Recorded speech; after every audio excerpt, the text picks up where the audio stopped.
Welcome, dear viewers. For more exclusive, thrilling stories every week, join our membership. Sit back, relax, and sip your coffee. Enjoy. People ask me why I don't sleep well anymore. They see the bags under my eyes, the way I jump when a car backfires, how I check locks 3 times before bed. What they don't see is September 15th, 2019, playing on repeat behind my eyelids every time I close them. I was a foreman at the Bridger Creek surface mine outside Sheridan then, 23 years old and cocky as hell, thinking I knew everything about coal extraction because my grandfather had worked these same hills back when underground mining was still king. The day it happened, I'd been arguing with my crew chief, Dale Whitehorse, about blasting protocols. Said we could shave 2 hours off the schedule if we set the charges closer together. Dale had this way of looking at you when you were being stupid. Not angry, just disappointed. Like watching a kid touch a hot stove after you'd warned them. Some things got their own timeline, Tommy, he told me. Rushing them just makes everything worse. I should have listened. The blast took out the wrong section of overburden. Instead of exposing the coal seam we'd mapped, it opened up something else, a cavity that had been sealed for God knows how long. 3 of my guys fell through before the dust even settled. Jake Morrison, barely 19, Pete Kowalski, who'd just bought his first house, and Dale. They pulled Jake and Pete out alive. Jake lost his leg below the knee, and Pete still calls me sometimes drunk and crying, asking if I remember the sounds that came out of that hole before the rescue teams arrived. The sounds that definitely weren't human. They never found Dale's body. The mine closed permanently 6 weeks later. Bridger Creek Energy cited geological instability, but the crew knew better. We'd all heard what the rescue teams wouldn't talk about. The scratching sounds echoing up from depths their equipment couldn't measure. The way their flashlight beams seemed to bend and twist when they pointed them down. I spent 3 years after that drinking myself stupid in Billings, taking whatever construction work I could find, and pretending I didn't wake up every night to the memory of Dale's voice, calling my name from somewhere far below. My sister Elena finally dragged me to AA meetings at the Lutheran Church on Grand Avenue. Said I was killing myself slowly. And she wasn't wrong. That's how I ended up in Glen Rock, population 1,526, working the night shift at the old Antelope Creek mine. It's been shuttered since 1987, but Apex Industrial Solutions keeps a skeleton crew there, officially for environmental monitoring and equipment maintenance. The pay is decent. The work is mindless, and most importantly, nobody asks questions about your past. What they do ask is whether you can follow instructions exactly as written, whether you can work alone for 8 hours without getting spooked, whether you understand that some rules exist for reasons you don't need to understand. I thought I could handle it. I thought wrong. The Apex Industrial Solutions office sits in a converted double-wide trailer on the outskirts of Glen Rock, wedged between a defunct Sinclair gas station and Manny's Auto Repair.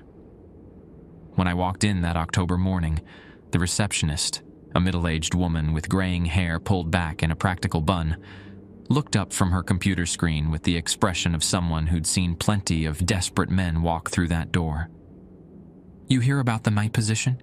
she asked before I could speak. "Yes, ma'am. Tell me, Crow Feather. I called yesterday about... I know who you are." She handed me a clipboard thick with forms. "Fill these out. All of them. Don't skip anything, even if it seems personal." The paperwork was extensive. Background check authorization, medical history, emergency contacts, insurance beneficiaries. One section asked about previous exposure to industrial accidents or traumatic workplace events. I hesitated, pen hovering over the checkbox marked yes, Truth's easier to keep track of than lies, the receptionist said without looking up. Her nameplate read, Beverly Spotted Elk. I checked yes and described the Bridger Creek incident in careful, clinical language. Equipment failure, casualties, ongoing psychological treatment. Beverly collected the forms and disappeared into a back office. I could hear muffled conversation, though I couldn't make out words. When she returned, she was carrying a manila folder and a ring of keys that looked older than the trailer itself. Congratulations, Mr. Crowfeather. You start tonight, 11 p.m. to 7 a.m. Sunday through Thursday. Your supervisor is Ray Antelope. He'll meet you at the mine entrance at 10:30 to show you around. She handed me the folder. Read everything in here before your first shift. Memorize it. Ray doesn't like repeating himself, and some of this information could save your life. The drive to Antelope Creek took 20 minutes on Highway 20, then another 10 on a gravel access road that hadn't seen maintenance in years. The mine sat in a valley between two low hills, surrounded by chain-link fence, topped with razor wire. Signs every 50 feet warned against trespassing, with additional warnings in Spanish and what looked like Lakota. Ray Antelope was waiting by the main gate, leaning against a beat-up Ford F-150 that had seen better decades. He was probably in his 50s, weathered face and calloused hands that suggested he'd done real work most of his life. His dark hair was pulled back in a ponytail, and he wore a flannel shirt over faded jeans despite the October chill. "You're early," he said, checking his watch. "Good. Shows respect." He unlocked the gate and we walked toward the main building, a concrete structure that had probably been built in the 1960s, all angles and efficiency with no thought for aesthetics. The windows were boarded up, and rust stains streaked down from the gutters like dry blood. "Company keeps this place running for liability reasons," Ray explained as we walked. "Environmental Protection Agency requires monitoring of old extraction sites. Someone needs to check the methane levels, test the groundwater, make sure the sealed shafts stay sealed." We stopped at a heavy steel door marked Authorized Personnel Only. Ray selected a key from his ring, an old skeleton key that looked like it belonged in a museum.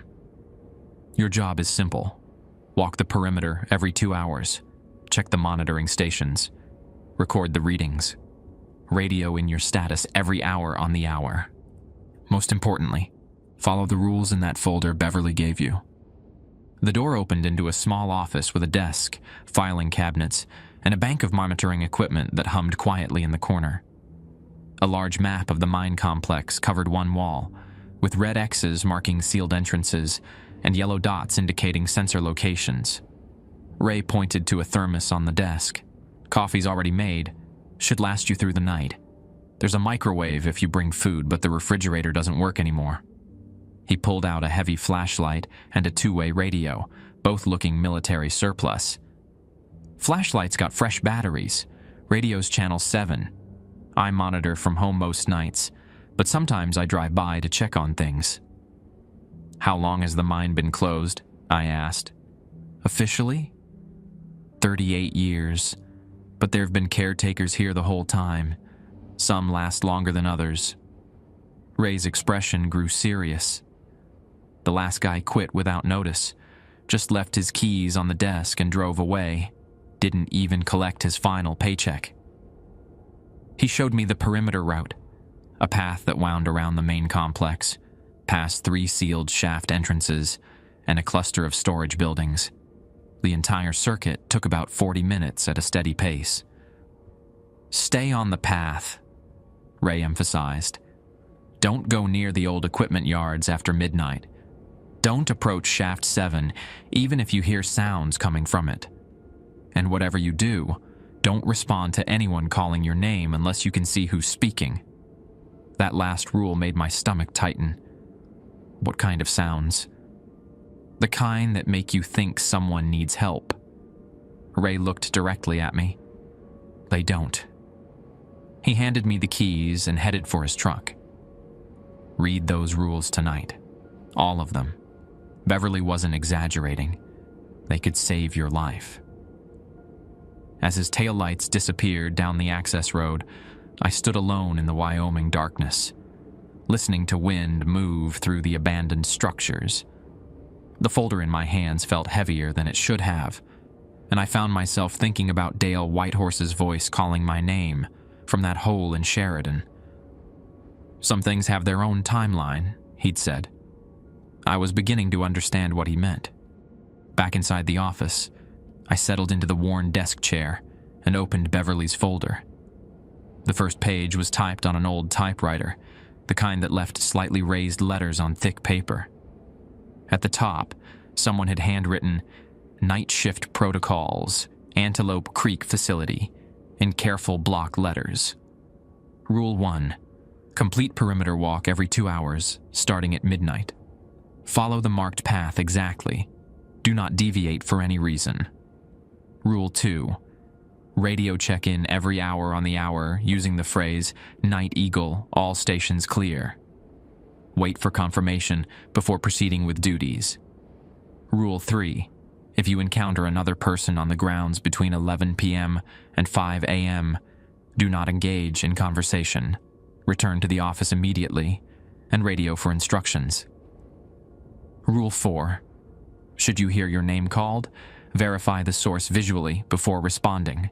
If no source is visible, ignore completely and continue with assigned tasks. Rule 5. The storage buildings in grid sections C and D are off-limits after midnight. Approach these areas only during daylight hours or in emergency situations. Rule 6. Shaft 7 monitoring station readings must be recorded every 4 hours. Approach no closer than the designated safety line, marked in yellow paint. If the methane detector shows readings above 15 parts per million, evacuate immediately and contact emergency services. Rule 7. Between 2 a.m. and 4 a.m., remain inside the office building. Monitor systems remotely during this period. Do not conduct perimeter walks during these hours under any circumstances. Rule 8. If you observe lights or movement near the sealed shaft entrances, document the time and location, but do not investigate. Include this information in your shift report. Rule 9. The employee break room refrigerator has been disconnected. Do not attempt to restore power to this appliance. Rule 10. Should you hear mechanical sounds, digging, drilling, or heavy machinery during your shift, note the time and approximate direction. These sounds are normal and require no action on your part. The rules felt both specific and vague, like someone had learned them through trial and error rather than corporate policy meetings. At the bottom of the page, someone had added in different handwriting. These rules exist because people died ignoring them. Follow them exactly. RAI. Checked the wall clock. 11:47 p.m. 13 minutes until my first perimeter walk. The monitoring equipment hummed steadily, displaying numbers that meant nothing to me yet. Green lights blinked in steady patterns across 3 different panels. I found a logbook next to the radio and flipped through previous entries. Most were routine.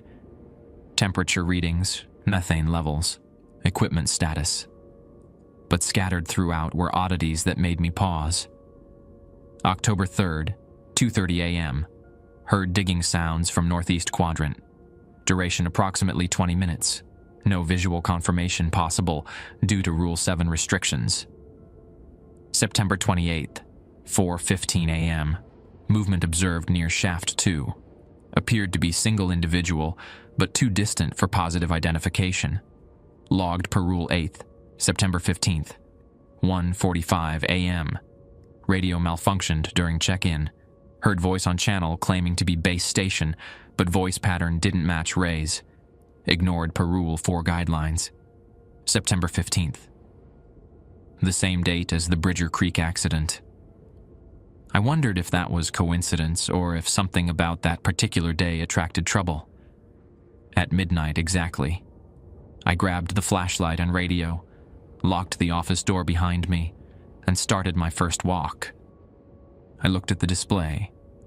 The numbers had stabilized at 14.9 ppm, just 1/10 of a point below the evacuation trigger. 14.9 in holding, I reported. Stay at the safety line. Do not approach the shaft. If it hits 15, get out of there immediately and head back to the office. Copy. Ray, there are other sounds out here, like something digging. A long pause. Rule 10, Tommy. Document and ignore. But there's an open building in grid section D and... Tommy. Ray's voice carried a note of warning. Follow the rules exactly. Document everything in your shift report, but don't investigate. You understand me? I looked at the methane display one more time. Still 14.9, but the underground sounds were growing more distinct. What I'd taken for mechanical noise was resolving into something else.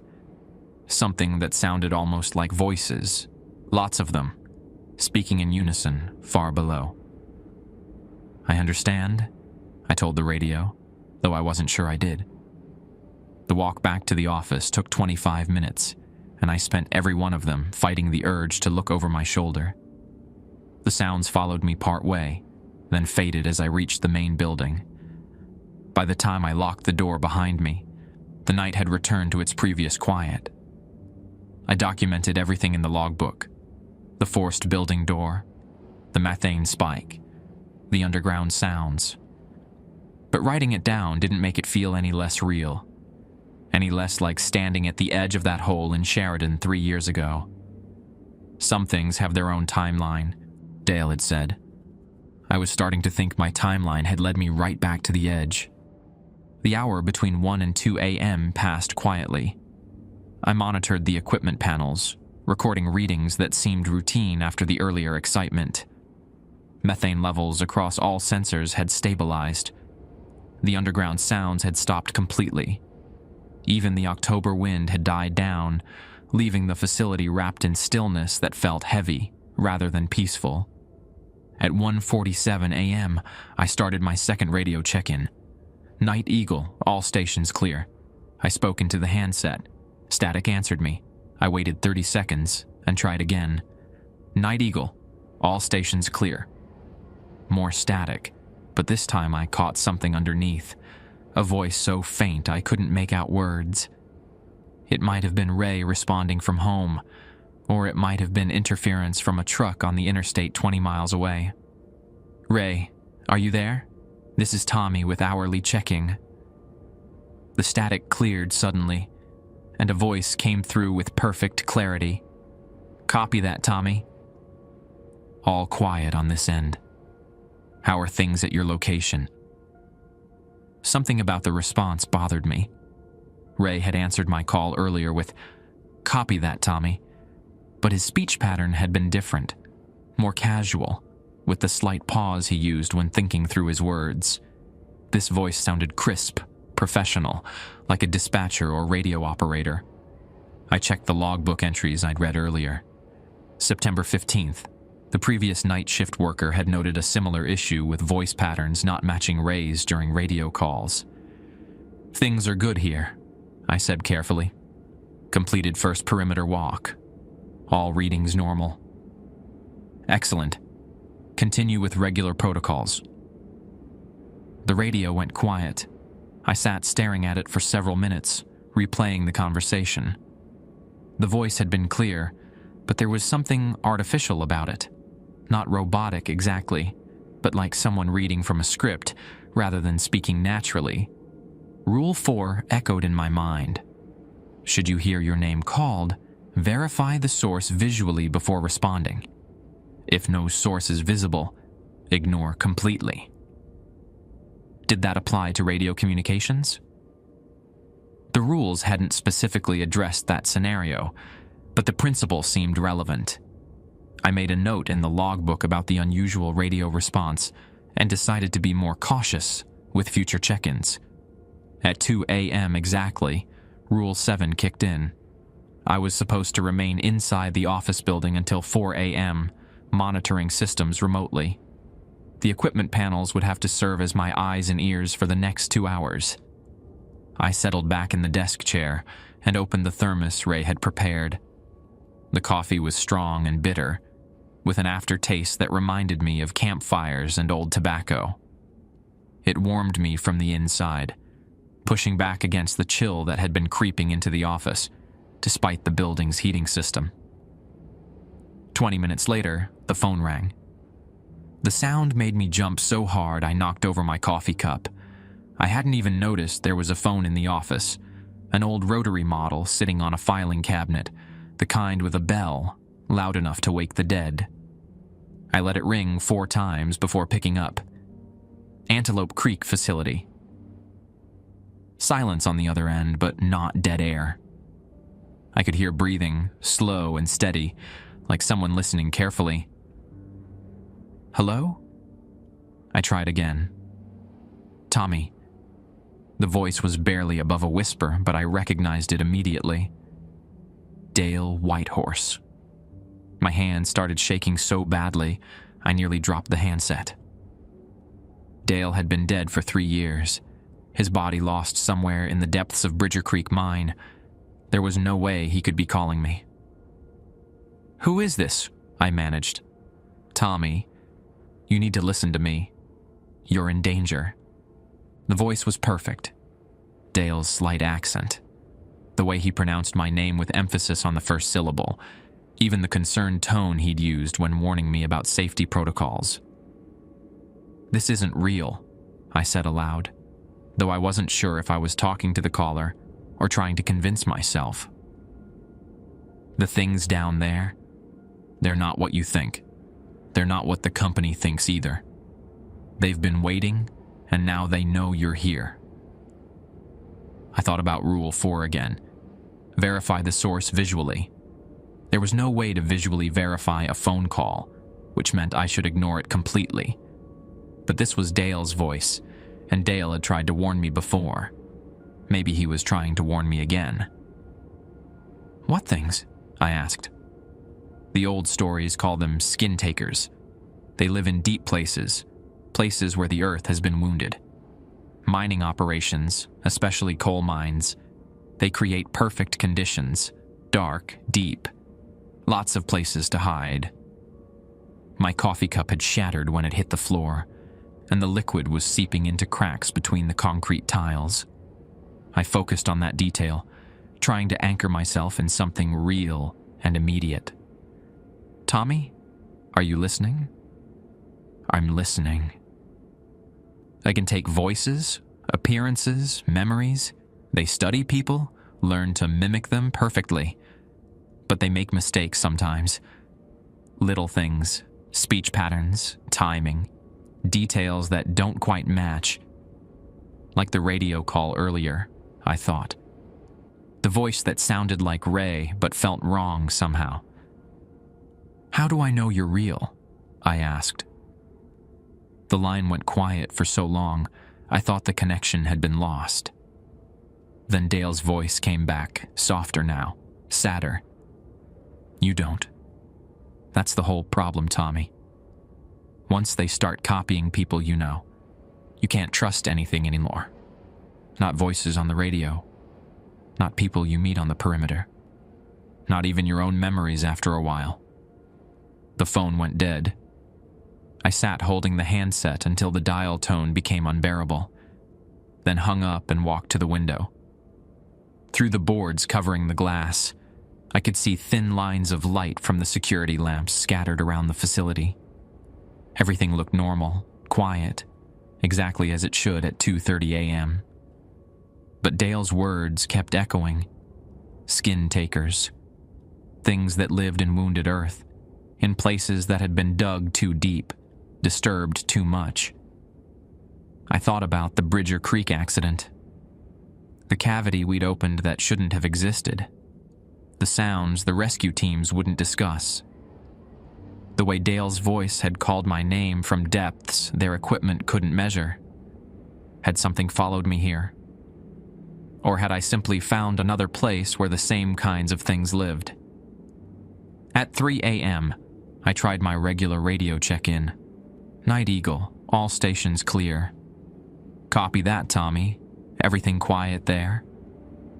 Ray's voice, but I listened carefully this time. The slight pause was there, the casual tone, the way he dropped the G from everything. It sounded right, felt right, matched my memory of our earlier conversations. All quiet, I confirmed. No issues to report. Good deal. Stay warm in there. Temperature's supposed to drop tonight. That sounded like Ray, too. The kind of small talk a supervisor might make to keep a nervous employee calm during their first night shift. But then I remembered what Dale had said about them making mistakes with details. Was Ray's concern about temperature real?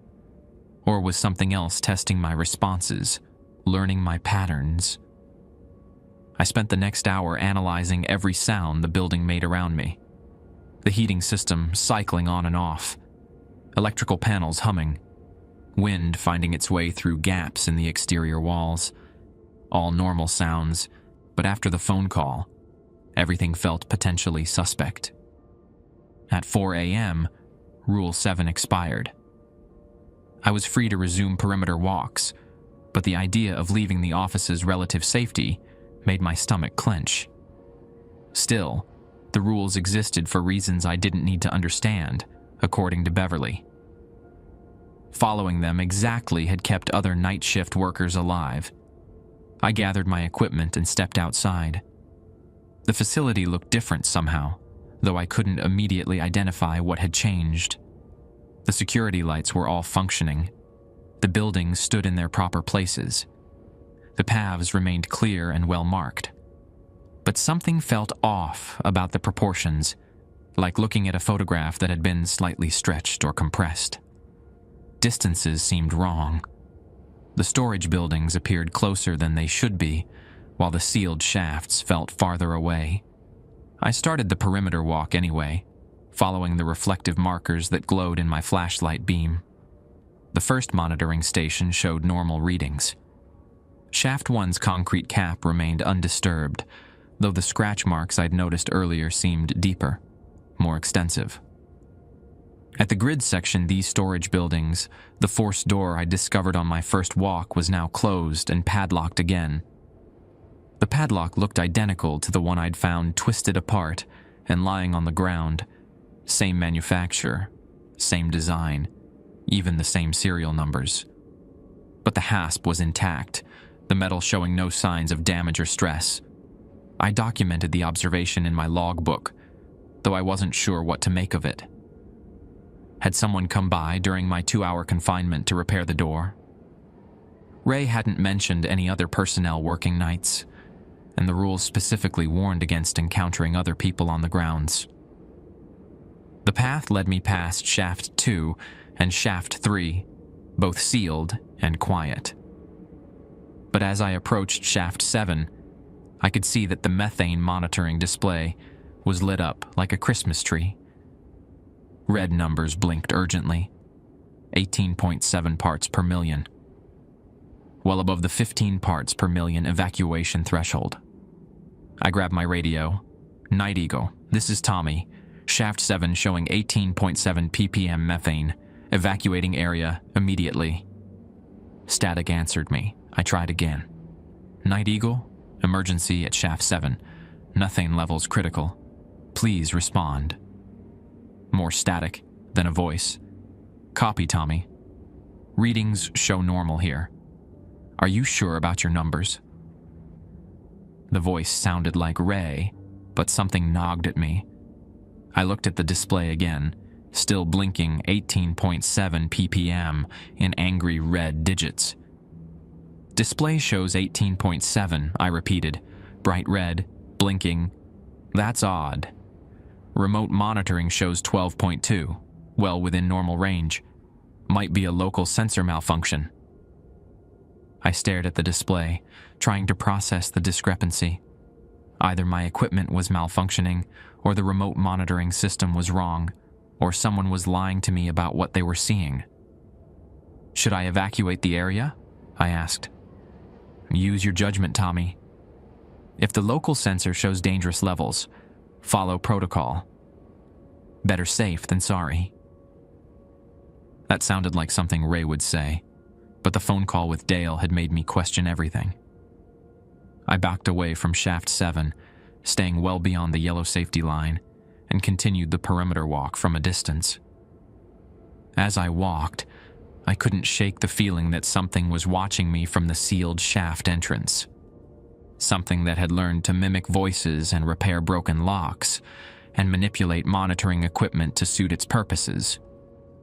Something that was very patient and very interested in the new night shift worker who'd brought his own particular set of wounds and fears to the Antelope Creek facility. The rest of my perimeter walk passed without incident, though I found myself checking over my shoulder every few steps. By the time I returned to the office, it was 4:47 a.m., and my nerves felt frayed as old rope. I locked the door behind me and slumped into the desk chair, grateful for the solid walls around me. The equipment panel showed steady green lights across all systems. Whatever had caused the methane spike at Shaft 7 had apparently resolved itself, or the remote monitoring system was telling the truth about normal readings. I no longer trusted my ability to distinguish between the two possibilities. I was updating my shift report when I heard footsteps outside. Slow, measured steps on gravel, circling the building. I checked my watch. 4:52 a.m. Still within the time frame when encountering other people violated Rule 3. The footsteps stopped directly outside the office door. 3 soft knocks echoed through the room. "Tommy, you in there?" Ray's voice muffled by the steel door but clearly recognizable. I sat frozen, pen halfway through writing a sentence about the methane readings. Rule 3 was explicit.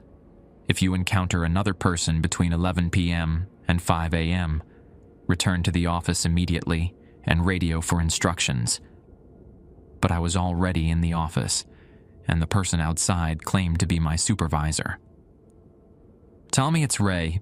Open up. We need to talk." The voice sounded exactly right. Ray's tone, his speech patterns, even the slight rasp from years of cigarettes. But the phone call with Dale had taught me to question perfect mimicry. I picked up the radio instead of approaching the door. "Night Eagle, this is Tommy. Are you currently at the facility?" Static, then, "Negative, Tommy. I'm at home. Why do you ask?" The voice on the radio was identical to the voice outside the door. Same person, same inflection, same everything. But they couldn't both be Ray, which meant at least one of them was something else. The knocking resumed, more insistent now. "Tommy, I know you're in there. I can see the lights. Open the door." "Ray, if that's really you outside, what did you tell me about the storage buildings earlier tonight?" A pause. Then, "I told you to stay away from them after midnight. Grid sections C and D are off limits during certain hours." That was correct, but it was also information anyone could have overheard during our initial conversation. I needed something more specific, something only the real Ray would know. "What was your advice about some things having their own timeline?" Another pause, longer this time. I don't recall saying that, Tommy. Are you feeling all right in there?" That was wrong. Ray hadn't said those words. Dale Whitehorse had 3 years ago at Bridger Creek. But the real Ray would have said he didn't remember, or asked for clarification. He wouldn't have claimed not to recall something he'd never said in the first place. The thing outside was guessing, filling in gaps with responses that sounded reasonable, but weren't quite accurate. "Tommy, you're scaring me here. Open the door so we can talk face to face." I kept the radio keyed and spoke loudly enough for both versions of Ray to hear. "Ray, the person at my door claims to be you, but they gave an incorrect response to my verification question. What should I do?" The radio crackled. "Stay inside. Lock the door. Do not engage with whoever is out there." The knocking stopped abruptly. Through the boarded windows, I caught a glimpse of movement, a shadow passing by one of the gaps between boards. But instead of continuing around the building, the footsteps headed away from the office, toward the sealed shafts. I stayed at the radio. "Ray, are you monitoring from home?" "Yes. I've got remote access to most of the security systems. I can see the perimeter cameras from here." "What do the cameras show?" "Nothing unusual. Some thermal signatures near Shaft 7, but that could be equipment warming up as the underground temperature changes." Equipment warming up. That seemed like a reasonable explanation, but I wondered if Ray was seeing what I'd seen, or if the cameras were showing him something different. The gap between local and remote monitoring was becoming a consistent theme. "Should I continue with regular protocols?" I asked. "Stick to the rules, Tommy. Whatever's out there, the rules exist because they work." At 5 a.m., the restriction on encountering other people lifted according to Rule 3. But I wasn't eager to resume perimeter walks after the door incident. Instead, I focused on monitoring the equipment panels and updating my shift report. The incident log was becoming extensive. Forced building door that repaired itself. Methane readings that conflicted between local and remote sensors. Phone call from someone claiming to be a dead colleague. Radio communications with inconsistent voice patterns. And now a visitor impersonating my supervisor. Either I was having some kind of breakdown, or the Antelope Creek facility was home to something that enjoyed psychological manipulation. At 5:15, I heard an engine approaching. Through the window gap, I watched headlights sweep across the facility as a vehicle navigated the access road. The engine sound was familiar. Ray's old Ford F-150, with its distinctive exhaust rattle. The truck parked near the main gate, and Ray Antelope climbed out. He walked toward the office with the steady gait I remembered from our earlier meeting, and when he knocked on the door, it was a brisk professional rap rather than the slow, deliberate knocks from an hour before. "Tommy, it's Ray. How was your first night?" This voice carried the subtle differences I'd learned to recognize, the casual pronunciation, the slight hesitation between words, the warmth that suggested genuine concern rather than scripted responses. I unlocked the door and let him in. Ray looked tired, like he'd been awake for several hours despite the early morning arrival. His flannel shirt was wrinkled, and his hair had come loose from its ponytail. "Rough night?" he asked, glancing at my shift report. "You could say that. Did you get my radio calls about the methane readings?" "Some of them. Radio reception's been spotty lately. We might need to upgrade the equipment." Ray poured himself coffee from a second thermos he'd brought. "Walk me through what happened." I described the evening's events in chronological order, watching Ray's face for reactions. When I mentioned the phone call claiming to be Dale Whitehorse, his expression grew serious. "Dale was your friend at Bridger Creek?" "My crew chief. He died in the accident that got me transferred here." Ray nodded slowly. The things that live in deep places, they feed on guilt and trauma. Strong emotions leave impressions, like scents that attract predators. If you've been carrying grief about your friend's death, they'll use that against you. So the phone call wasn't real? Probably not. But that doesn't mean the information was useless. Ray sat on the edge of the desk. Traditional stories talk about entities that mimic voices and appearances. They're patient hunters. They study their prey for weeks or months, learning everything they can before making their move. What kind of move? Depends on what they want. Sometimes they're just hungry for attention, for someone to acknowledge their existence. Sometimes they want to trade places with a living person. And sometimes... Ray's voice trailed off. "Sometimes what?" "Sometimes they want to collect people. Add them to whatever community exists in the deep places. Turn them into something similar." I thought about the sounds I'd heard during my first perimeter walk. Voices speaking in unison, far underground. How long have they been here? Hard to say. The Antelope Creek mine went deeper than most operations in this area. 17 levels at its peak, with exploratory shafts that went even further down. When they sealed it in 1987, they were dealing with more than just economic problems. Ray finished his coffee and stood up. The good news is that following the rules keeps you safe. They're based on decades of experience with these entities. As long as you stick to the protocols exactly, you'll be fine. And if I don't, then you end up like the last guy who worked this shift, or the one before him, or any of the others who thought they knew better than the people who wrote those rules. Ray collected his thermos and headed for the door. Get some sleep, Tommy. You've got 4 more nights this week, and they'll probably test you harder now that they know you're here. After he left, I sat alone in the morning silence, thinking about what he'd said. The entities were patient hunters. They studied their prey. They used guilt and trauma as bait. I brought plenty of both to the Antelope Creek facility. The question was whether I could follow the rules well enough to survive whatever they had planned for me, or whether I'd end up adding my voice to that underground chorus I'd heard on my first night.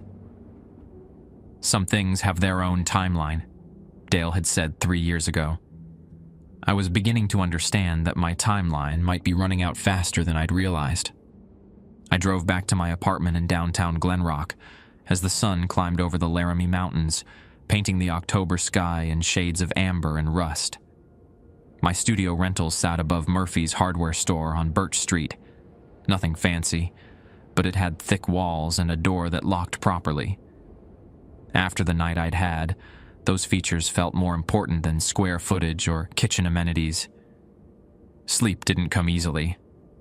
Every time I closed my eyes, I heard Dale's voice on that phone, or the sound of deliberate footsteps circling the office building. When I finally drifted off around noon, my dreams were full of deep places and voices calling my name from darkness I couldn't measure. I woke at sunset feeling worse than when I'd gone to bed.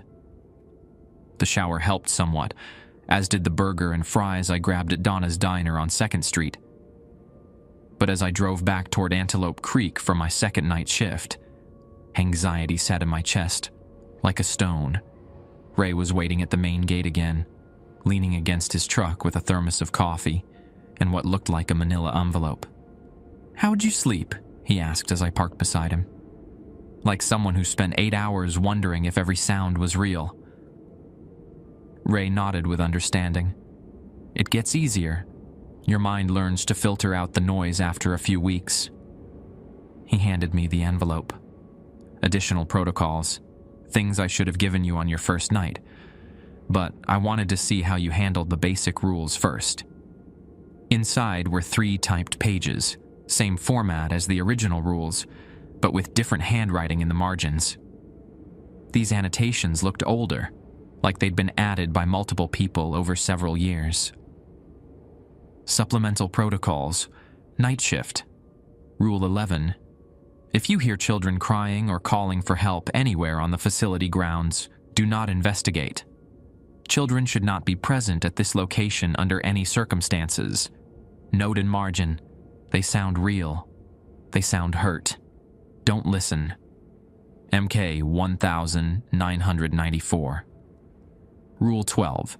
Should you encounter someone claiming to be a previous night shift worker, verify their identity using personal information not contained in personnel files.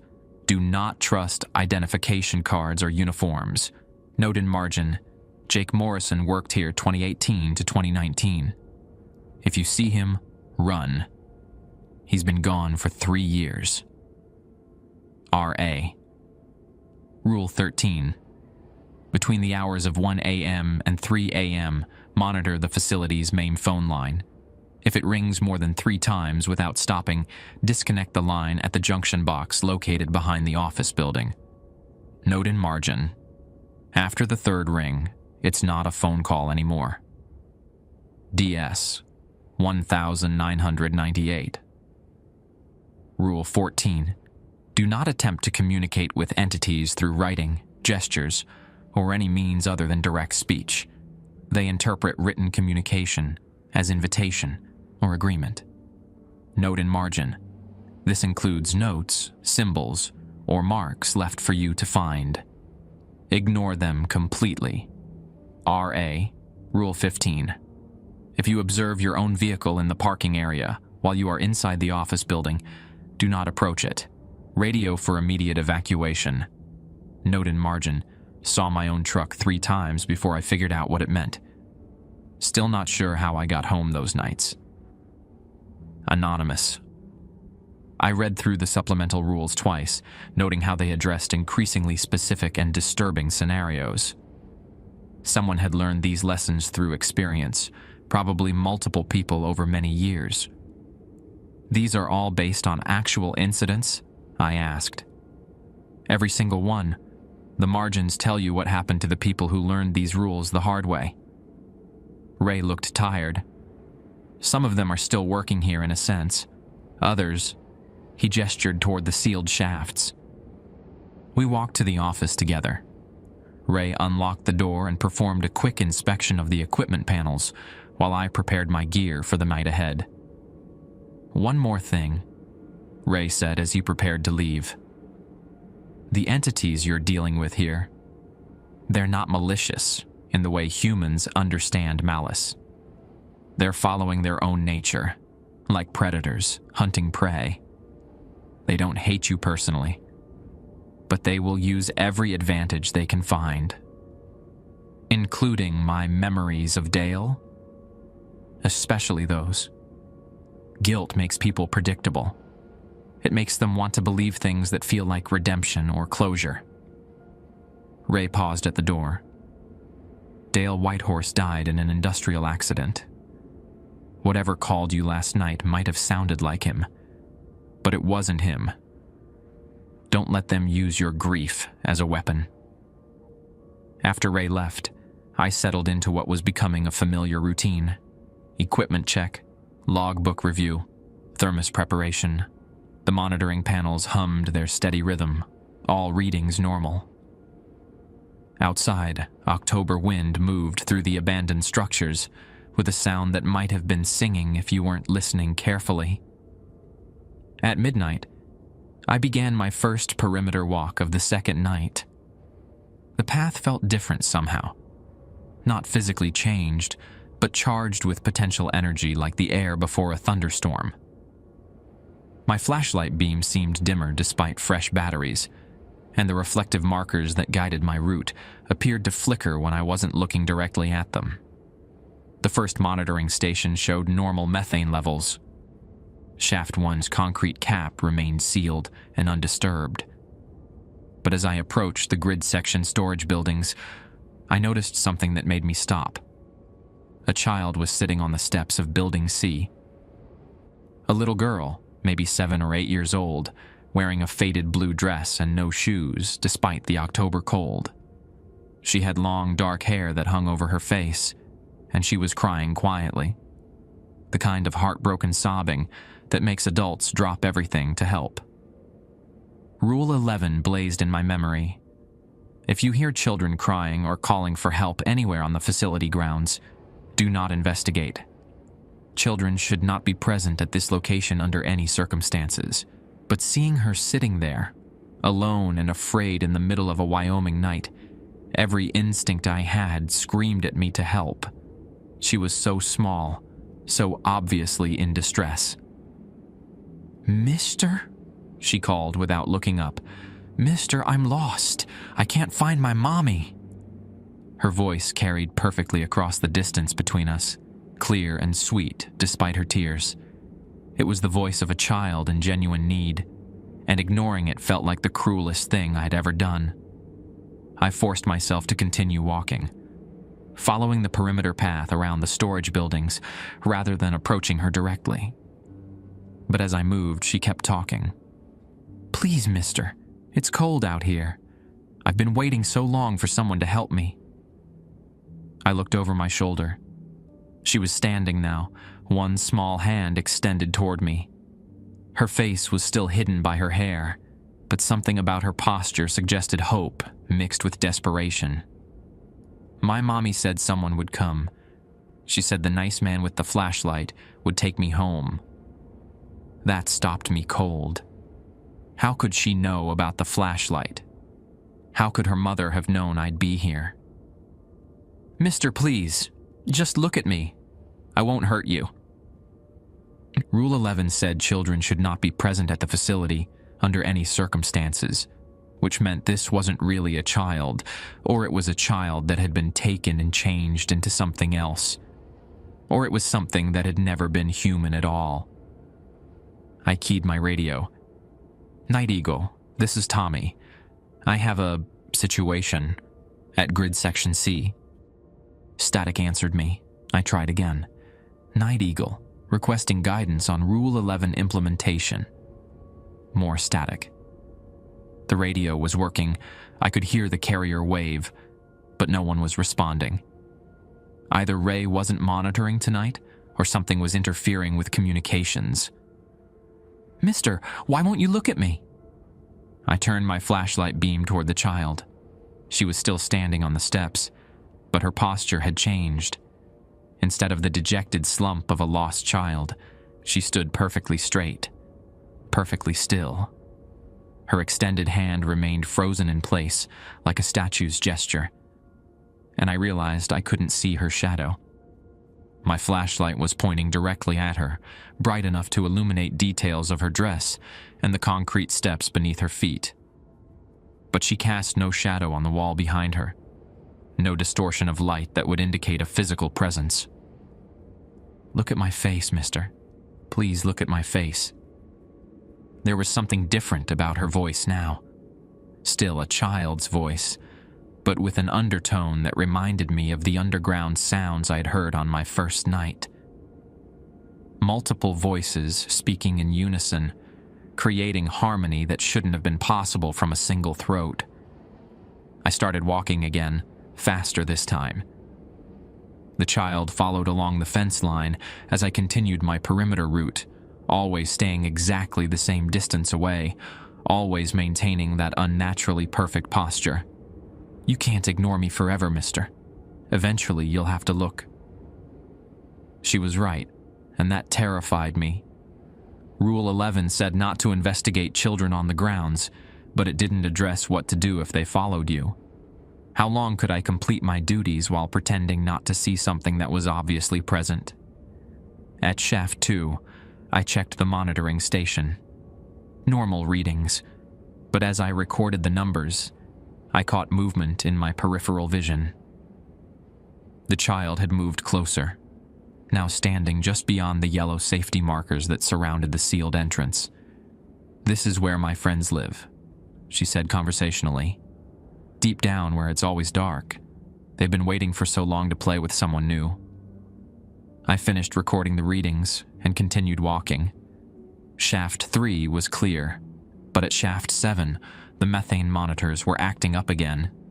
The display flickered between normal readings and dangerous levels, numbers scrolling too fast to track accurately. "The air tastes different when you're scared," the child observed. She was standing directly between me and the monitoring station now, forcing me to walk around her to complete my duties. I gave her a wide berth and approached the sensor array from an angle that kept her out of my direct line of sight. But as I reached for my logbook, she spoke again. "Tommy," my name in a child's voice, but pronounced the way Dale Whitehorse used to say it, emphasis on the first syllable, slight pause between the double consonants. "Tommy, you need to look at my face now." I grabbed my radio and tried every channel, hoping to reach someone, anyone who could provide guidance. Channel 7 was static. Channel 8 was static. But on Channel 9, I heard something that made my hands shake, my own voice calling for help. "Night Eagle, this is Tommy at Shaft 7. I need immediate evacuation. There's something wrong here, something that shouldn't exist." It was my voice, my speech patterns, my exact pronunciation, but I wasn't transmitting. My radio was set to receive, and the voice was coming from somewhere else. Please respond, Night Eagle. I'm trapped out here with something that looks like a child but isn't human.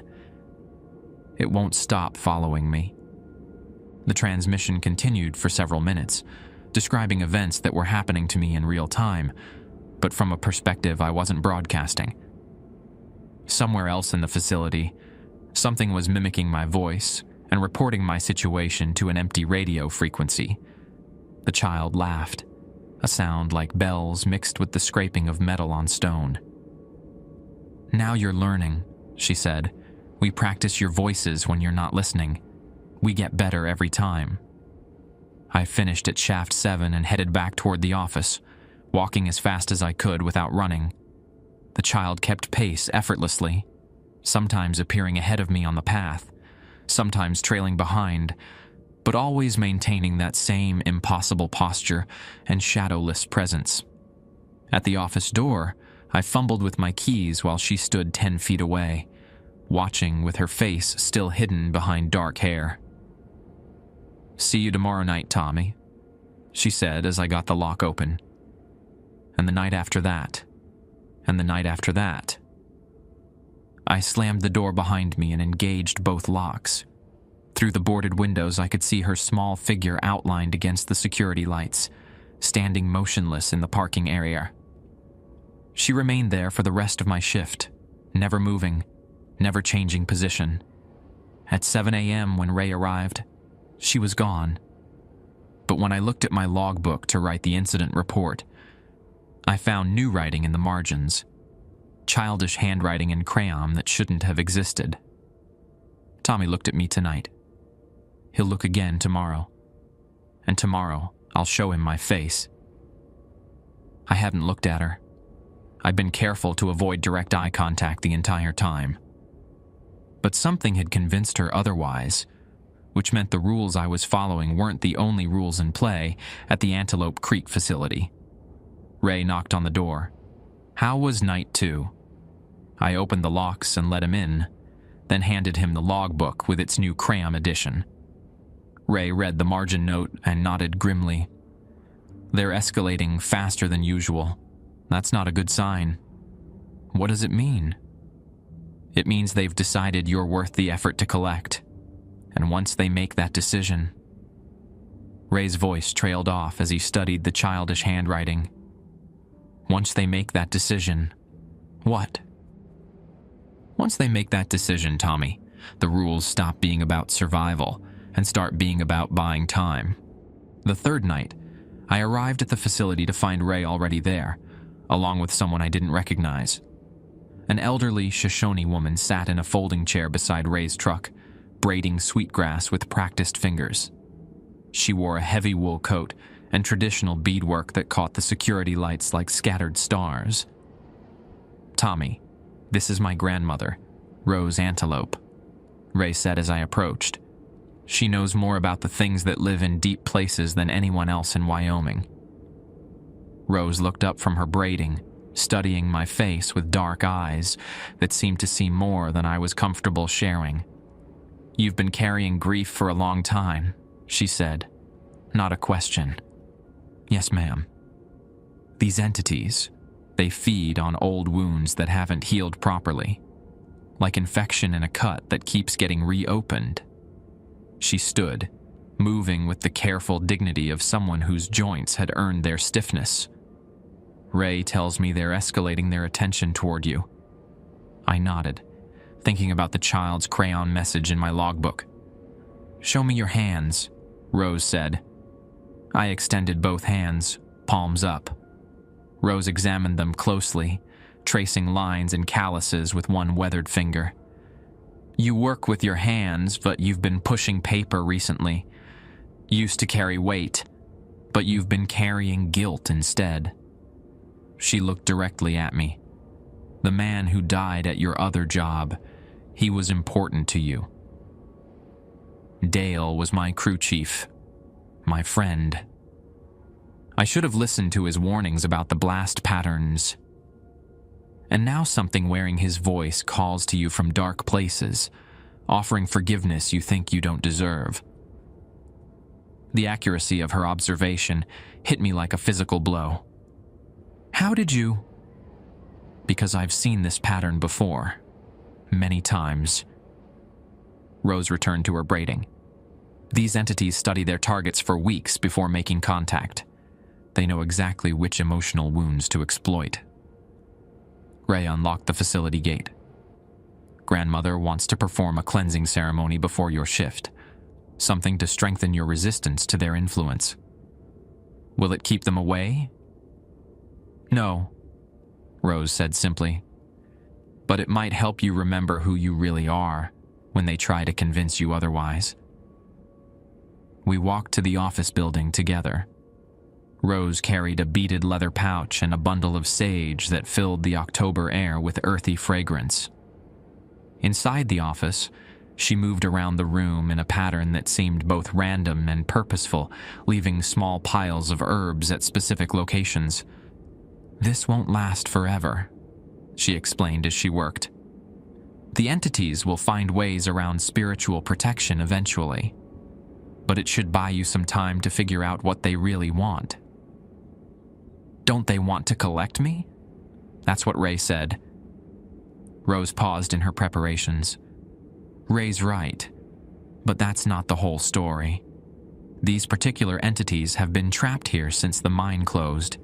They can influence the surface world, but they can't leave this location. They need something from the living world to break that confinement. What kind of something? A willing exchange. Someone who chooses to trade places with them, to take their confinement while they take that person's freedom. Rose lit a bundle of sage and began moving smoke around the room with an eagle feather. They've been working toward that goal for 37 years. Have they succeeded before? Ray and Rose exchanged a look.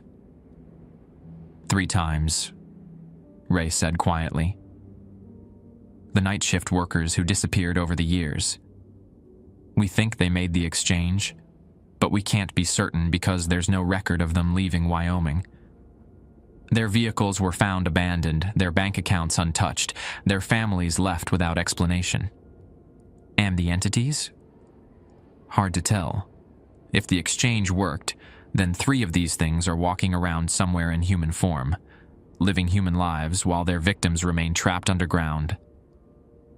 The implications of that possibility made my stomach clench. How many people across Wyoming might actually be skin-taking entities wearing stolen identities? Rose finished her cleansing ceremony and packed her materials. The protection will hold for tonight, maybe tomorrow night too. After that, you'll be on your own again. What happens if I refuse to make an exchange? Then they'll keep escalating until you break, or until you violate enough rules that they can take you without requiring consent. Rose looked directly at me. Free will is important to them, for reasons we don't fully understand. But they're very good at creating situations where terrible choices seem like the only options available. After Ray and Rose left, I sat alone in the protected office space, trying to process what I'd learned. The entities wanted a willing exchange, my freedom for their confinement. And they'd been working toward that goal for nearly 4 decades, using night shift workers as their primary targets. I wondered about the 3 who had disappeared. Had they been presented with impossible situations that made trading places seem reasonable? Had they been convinced that sacrifice would somehow balance the scales for past mistakes? At midnight, I began my 3rd night's perimeter walk. The difference was immediately apparent. The oppressive weight I'd felt during previous nights was reduced to a tolerable pressure. Rose's protection held, creating a buffer between me and the entity's direct influence. But they were still present. At the first monitoring station, I found a new message scratched into the metal housing. Tommy, we miss talking to you. At Shaft 1, someone had arranged small stones in a pattern around the concrete cap, not a random scattering, but a deliberate design that hurt to look at directly. The child from the previous night stood at the grid section storage buildings, but she remained at a distance, watching without approaching. Her posture had changed from yesterday's perfect stillness to something more natural, more human. But she still cast no shadow under the security lights. "The old woman's magic smells like burning leaves," she called across the distance. "It won't last long." I ignored her completely and continued the perimeter walk. At Shaft 2, I found my own jacket hanging on the monitoring station. The same jacket I was currently wearing. Same brand, same color, same wear patterns, but somehow duplicated and placed there for me to find. Rule 15 flashed through my memory. If you observe your own vehicle in the parking area while you are inside the office building, do not approach it. Radio for immediate evacuation. The rule specifically mentioned vehicles, but the principle seemed applicable to any duplicate of something that should only exist once. I radioed for guidance. "Night Eagle, this is Tommy. I found a duplicate of my personal clothing at Shaft 2, requesting instructions." Ray's voice came back clearly. "Do not touch it. Continue your route and document the location. We'll dispose of it after your shift." "Copy that." But as I walked away from Shaft 2, I heard footsteps behind me, the steady rhythm of someone wearing boots identical to mine. I didn't turn around to look, but the sound followed me all the way to Shaft 3. The methane monitors at Shaft 7 showed stable readings, but the display case had been covered with handprints, dozens of them, different sizes, pressed against the glass from the inside. Small child hands, adult hands, and some that seemed too large, or had too many fingers to be entirely human. I documented everything in my logbook, noting locations and times with clinical precision. But documenting strange events didn't make them feel less real, less threatening, less like a coordinated campaign to undermine my sanity. Back at the office, I reviewed the night's observations. The entities were probing Rose's protection, testing its limits without directly confronting it. They'd created duplicates of my possessions, left messages, and maintained surveillance through the shadowless child, but they hadn't attempted direct contact since the cleansing ceremony. At 2 a.m., Rule 7 confined me to the office building. I settled into the desk chair and tried to focus on monitoring equipment readings, but my attention kept drifting to the boarded windows and the darkness beyond them. That's when the phone rang. Not the slow, deliberate ringing from 2 nights ago, but rapid, urgent pulses that seemed almost frantic. I let it ring 3 times as specified in Rule 13, then waited for it to stop. It didn't stop. 4 rings, 5, 6. The sound was becoming physically painful, like an ice pick jabbed into my eardrums with each pulse. According to the supplemental rules, anything after the 3rd ring wasn't really a phone call anymore. I had to disconnect the line at the junction box behind the office building, but that meant leaving the office during Rule 7 hours, which violated the fundamental protocol about staying inside between 2 and 4 a.m. The phone continued ringing. 7 rings, 8, 9.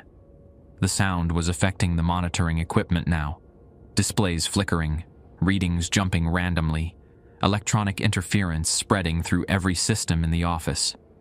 10 rings, 11, 12. I grabbed my flashlight and headed for the door, weighing the violation of Rule 7 against the clear need to stop whatever was happening to the phone line. Some situations required choosing between conflicting rules, and this seemed like one of them. The junction box was exactly where Ray had indicated, mounted on the rear wall of the office building. Inside the metal housing, I found the main phone line and disconnected it with shaking fingers. The ringing stopped immediately. But in the sudden silence, I heard something else. Voices calling my name from multiple directions, coming from the sealed shafts scattered around the facility. Tommy! Dale's voice from Shaft 1. Tommy! My own voice from Shaft 7. Tommy! The child's voice from the storage buildings. Tommy! Voices I didn't recognize from shafts I couldn't identify. A dozen different calls, overlapping and echoing, creating a chorus that seemed designed to pull me in multiple directions at once. Rose's protection held, but I could feel it weakening under the coordinated assault. The entities were throwing everything they had at me during Rule 7 hours, when I was supposed to be safely confined to the office. I ran back to the door and found it locked. My keys were inside, sitting on the desk where I'd left them. The door had somehow locked itself while I was dealing with the junction box, trapping me outside during the most dangerous hours of the night shift. The voices calling my name grew louder, more insistent, coming from every sealed shaft simultaneously. In the distance, I could see figures moving between the buildings, shadowy forms that might have been previous night shift workers, or entities wearing their faces, or something else entirely. Rose's protection was failing. The entities had forced me into a situation where I had to violate multiple rules simultaneously, weakening the spiritual barrier she'd created. And now I was trapped outside, surrounded by things that had been planning this moment for weeks. Tommy, came Dale's voice from directly behind me. You need to listen to me now. You're in real danger. I turned around to find Dale Whitehorse standing 3 feet away, looking exactly as he had 3 years ago at Bridger Creek. Hard hat, safety vest, the concerned expression he wore when warning people about dangerous shortcuts. This isn't real, I said aloud. Of course it's real, Tommy. Just not in the way you think. Dale looked exactly as I remembered him. Weathered face from years working outdoors, calloused hands, the way he held his shoulders slightly forward from decades of bending over equipment. Even his voice carried the right inflection, the slight rasp from cigarettes he'd quit 5 years before the accident. You're not Dale, I said, backing away from the office door. Dale died at Bridger Creek. I did die there, Tommy, but death isn't the end of everything, especially not in places where the earth has been wounded. He gestured toward the sealed shafts. These entities you've been dealing with, they're not the only things that live in deep places. The distinction felt important somehow. What else lives down there? People who fell through cracks in the world. People who got trapped between what was and what is. Dale's expression grew sad. I've been trying to warn you for 3 years, Tommy. Ever since you started blaming yourself for something that wasn't your fault. Around us, the other voices continued calling my name from various locations across the facility. But Dale's presence seemed to create a bubble of relative calm, a space where conversation was possible despite the chaos. The entities Ray told you about, they want to make an exchange, Dale continued. Your freedom for their confinement, but they can't force that choice. You have to make it willingly. And if I don't, then they'll keep escalating until you break, or until you violate enough rules, but they can take you without consent. Dale looked toward the locked office door. They've been planning this moment for weeks. Force you outside during Rule 7 hours. Surround you with threats. Make the exchange seem like your only option for survival. The child appeared at the edge of the security lights, still maintaining her distance, but close enough that I could see her more clearly. She was perfectly proportioned, perfectly detailed, but something about her was fundamentally wrong, like a photograph that had been printed with the wrong color settings. She's not real either? I asked. She's real, but she's not what she appears to be. None of them are. Dale moved closer, and I caught the scent of coal dust and machine oil that had always clung to his work clothes. Tommy, I need you to understand something important. The guilt you've been carrying about my death, it's not justified. I should have listened to your warnings about the blast patterns. You were 23 years old and eager to prove yourself. I was the experienced foreman. If anyone should have stopped that blast, it was me." Dale's voice carried the patient tone he'd used when teaching younger workers about safety protocols. "But the truth is, that cavity we opened wasn't created by our charges. It was already there, waiting. Our blast just happened to break through." The revelation hit me like cold water. "What do you mean?" "The Bridger Creek accident wasn't caused by human error, Tommy. It was caused by something that had been hibernating in those deep places for decades, maybe longer. When we broke through the rock that contained it, it woke up and needed fresh territory." Dale pointed toward the sealed shafts. "It followed you here because you carry the psychic scent of that awakening. These entities recognize you as someone who's already been touched by their kind."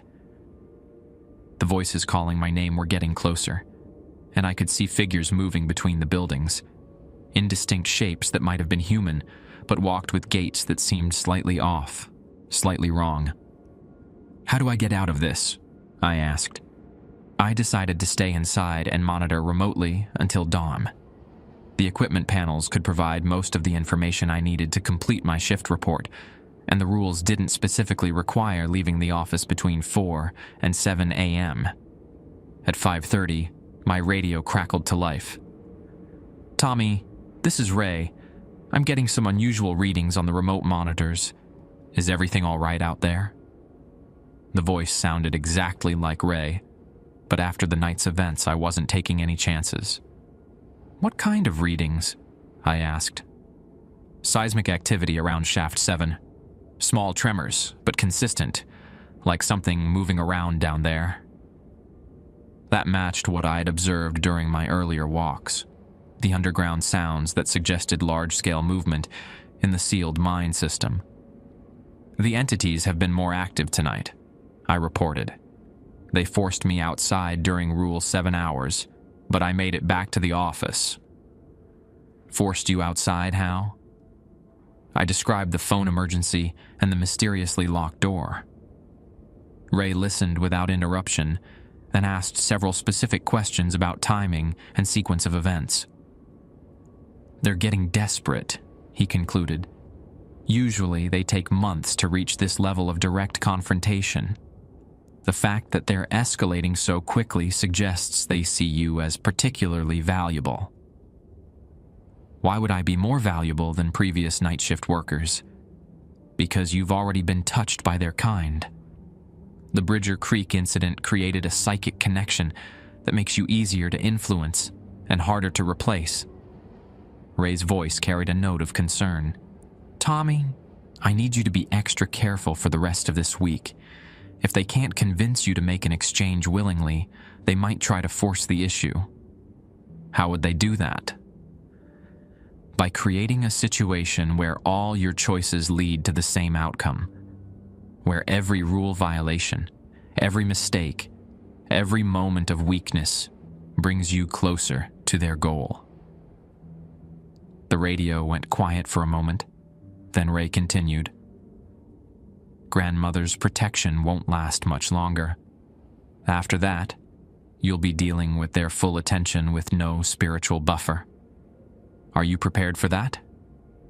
I looked around the office, at the equipment panels humming steadily, at the logbook filled with increasingly strange incident reports, at the thermos of coffee that had kept me anchored to ordinary reality throughout 3 nights of extraordinary events. "I don't know," I admitted, "but I'm not ready to give up yet." "Good. That's what I wanted to hear." Ray's voice carried approval mixed with worry. "Hang in there, Tommy. Dom's less than 2 hours away." As if responding to his words, the first pale hint of sunrise appeared through gaps in the boarded windows. The entities retreated from approaching daylight, but I could feel their attention like weight pressing against the office walls. They weren't finished with me yet. Not by a long shot. I never worked a 4th night at the Antelope Creek facility. When Ray arrived at 7 a.m., I was sitting in my truck in the parking lot with my resignation letter already written. The office keys sat on the passenger seat beside a manila envelope containing my incident reports from 3 nights of escalating supernatural encounters. "You sure about this, Tommy?" Ray asked as I handed him the materials. "I'm sure. Those things down there, they're not going to stop, and I'm not willing to make the trade they want." Ray nodded with what looked like relief. Probably the smartest decision any night shift worker has made in the past decade. "What happens now? Do you find someone else?" "We'll go back to remote monitoring for a while. It's not as effective, but it's safer than feeding more people to whatever's living in those sealed shafts." Ray looked toward the office building. "Eventually, we'll have to deal with the problem permanently, but that's a conversation for people with more authority than I have." I drove away from the facility that morning feeling lighter than I had in years. The guilt about Dale's death hadn't disappeared completely, but talking with his echo had helped me understand the difference between responsibility and blame. Sometimes terrible things happen despite everyone's best efforts. That afternoon, I called Elena to tell her I was leaving Wyoming. "About time," she said without surprise. "You've been running from ghosts long enough. Maybe it's time to start living with living people again." I spent 2 weeks in Going Rock tying up loose ends, then loaded my belongings into my truck and headed east. I didn't have a specific destination in mind, just a need to put distance between myself and the deep places where wounded earth harbored things that fed on guilt and trauma. I ended up in Nebraska, working construction in Lincoln. It's honest work with honest people, and nobody asks about my past or why I sometimes wake up in the middle of the night listening for voices calling my name from dark places. But I kept in touch with Ray through email and occasional phone calls. 6 months after I left, he told me they'd found another night shift worker, a young Lakota man named Joseph Crow Dog, who'd lost friends in a pipeline accident and needed work that didn't ask too many questions. "He lasted 2 weeks," Ray wrote. "Smart kid. Followed the rules exactly, documented everything properly, then quit when he realized what he was dealing with. Left a note saying no job was worth trading his soul for." A year later, Apex Industrial Solutions abandoned the Antelope Creek monitoring contract entirely. The facility sits empty now, surrounded by razor wire and warning signs in 3 languages. The sealed shafts remain sealed, but Ray tells me the entities are still there, still waiting. "Sometimes we get reports from truckers on Highway 20, he explained during our last phone conversation. Lights moving around the facility at night, sounds carrying across the valley. Nothing that requires official investigation, but enough to remind us that some problems don't solve themselves." I asked if he thought the entities would eventually find a way out. "Maybe, but that's not my problem anymore. And it's definitely not yours. You made the right choice, Tommy. Some debts aren't worth paying." These days, I sleep better than I have in years. The nightmares about Bridger Creek have faded to occasional bad dreams, and I've stopped jumping at unexpected sounds. I even started dating someone, a teacher named Maria who knows about my past, but doesn't treat me like damaged goods. But sometimes, late at night when the Nebraska wind moves through the apartment complex, I hear something that might be my name carried on air currents from 1,000 miles away. When that happens, I check my locks twice and remind myself that some things have their own timeline, and mine led me away from the deep places before it was too late. I don't know what became of the 3 night shift workers who disappeared over the years, or whether they're still trapped in chambers far below the Wyoming hills. I hope they found peace somehow, in whatever form peace takes for people caught between worlds. As for me, I'm learning to live in the daylight again. It's a good place to be.